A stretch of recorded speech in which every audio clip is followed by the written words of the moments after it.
संघ प्रमुख की नसीहत के बाद समाजवादी पार्टी ने नरेंद्र मोदी पर निशाना साधा है। आज तक से खास बातचीत में समाजवादी पार्टी के नेता रामगोपाल यादव ने कहा कि हर कोई जानता है कि मोदी खुद के सामने किसी को आने नहीं देते हैं और यही बात मोहन भागवत कहना चाहते थे। दरअसल मोहन भागवत की तरफ से ये बात कही गई थी कि कौन सत्ता में आता है ये अहम नहीं है, बल्कि मौजूदा वक्त में कौन सत्ता में किसे नहीं आने देना है वो अहम है और इसीलिए व्यक्ति विशेष के नाम पर प्रचार जरूरी नहीं है, व्यवस्था परिवर्तन की जरूरत है।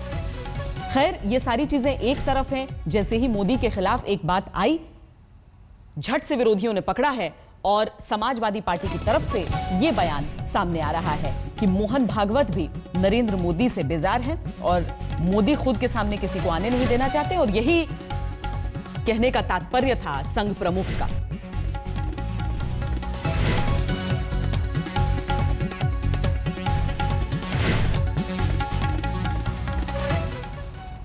रामगोपाल यादव से खास बातचीत की है हमारे संवाददाता अशोक सिंघल ने। संघ के भीतर ही नरेंद्र मोदी को लेकर के कई सवाल खड़े हो गए। संघ प्रमुख ने कहा कि हमको नमो नमो नहीं करना चाहिए, एक मर्यादा में रह करके नरेंद्र मोदी का समर्थन करना चाहिए। बात करने के लिए हमारे साथ मौजूद हैं समाजवादी पार्टी के सीनियर लीडर रामगोपाल यादव जी। रामगोपाल जी, संघ का ये कहना है कि हमको नमो नमो नहीं करना चाहिए। अपने काडर को उन्होंने निर्देश दिया है कि हमको एक मर्यादा में रह के ये सब करना चाहिए। जिस तरह से बीजेपी के अंदर नरेंद्र मोदी मनमाने तरीके से काम कर रहे हैं, बीजेपी के राष्ट्रीय अध्यक्ष भी लग नहीं रहा है कि जैसे राष्ट्रीय अध्यक्ष हों। इन बातों को देखते हुए मेरे ख्याल से संघ भी सशंकित हो चुका है और वो अपने तरीके से अपने स्वयंसेवकों को सतर्क रहने की बात कह रहा है। रामगोपाल जी, इलेक्शन कमीशन ने ऑब्जेक्शन किया जो चाय पे चर्चा का जो कॉन्सेप्ट था कि मुफ्त चाय पिला करके कहीं वोटरों को लुभाने की कोशिश तो नहीं है, कहीं मॉडल कोड ऑफ कंडक्ट का वायलेशन तो नहीं है?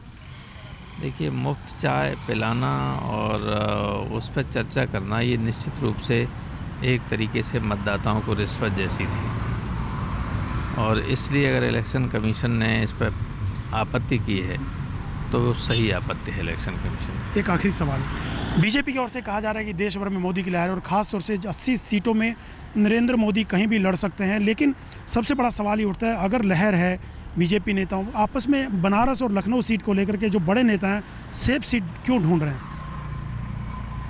बीजेपी के बड़े नेता सेफ सीट इसलिए ढूंढ रहे हैं क्योंकि वे जानते हैं कि उत्तर प्रदेश में बीजेपी की स्थिति अच्छी नहीं है।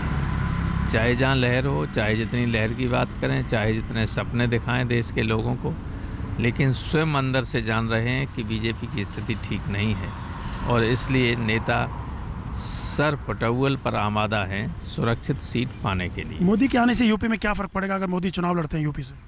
कोई फ़र्क नहीं पड़ेगा। मोदी के आने से कोई फ़र्क उत्तर प्रदेश में पड़ने वाला नहीं। धन्यवाद।